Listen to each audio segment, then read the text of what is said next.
जाट आरक्षण को लेकर अखिल भारतीय जाट आरक्षण संघर्ष समिति के बैनर तले रोहतक जिले के छोटूराम धाम जसिया से भाईचारा यात्रा की शुरुआत हुई। 5 सितंबर को रोहतक के छोटूराम धाम पर ही समाप्ति होगी इसकी।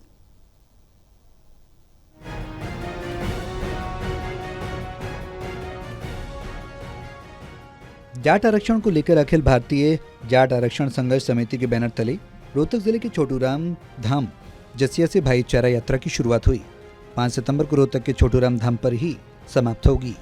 जाट आरक्षण की मांग को लेकर भाईचारा यात्रा अखिल भारतीय जाट आरक्षण संघर्ष समिति के अध्यक्ष प्रताप दहिया के नेतृत्व में निकली।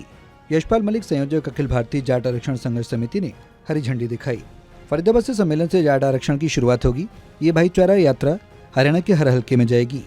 यशपाल मलिक ने कहा कि हमारी मांग जाट समाज को केंद्र और हरियाणा में ओबीसी में शामिल करने की है। जाट समाज को दूसरे अन्य प्रदेशों में ओबीसी में आरक्षण मिला है, जबकि हरियाणा में नहीं मिला। हरियाणा में जाट को ओबीसी बी वर्ग में शामिल किया जाए। जो अखिल भारतीय जाट आरक्षण संघर्ष समिति का बहुत लंबे समय तक, पहले कोरोना आ गया, उसके बाद आंदोलन आ गए, उसके बाद चुनाव आ गए, और ये इस तरह के देश भर में कार्यक्रम चल रहे हैं। वहाँ जिला स्तर पर उत्तर प्रदेश में भी चल रहे हैं, बाकी राज्य को भी कहा गया, दिल्ली में भी मीटिंग हो रही है।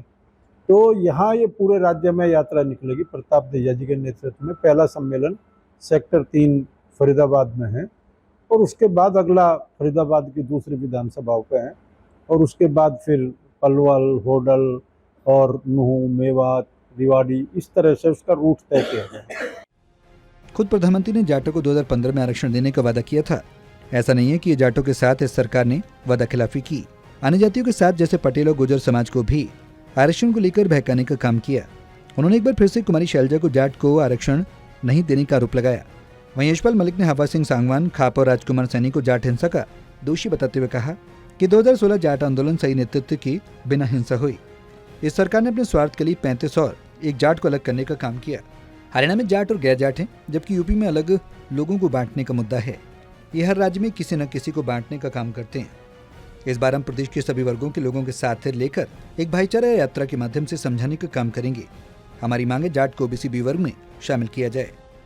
मुख्य एजेंडा छोटूराम धाम की प्रगति के बारे में, कोचिंग के बारे में, और अखिल भारतीय जाट आरक्षण संघर्ष समिति के गठन के बारे में दोबारा से गठन करना है, और जाट समाज के ओबीसी में सेंटर में आरक्षण के लिए, और हरियाणा में जो है बीसी ओबीसी बी के अंदर हमारे को जाट को आरक्षण देना चाहिए, जो सरकार ने सभी इंटरनेशनल मीडिया के सामने 19 मार्च 2017 को जो है हमारे को बिल्कुल आश्वस्त किया था कि आपको आरक्षण हर हालत में देंगे।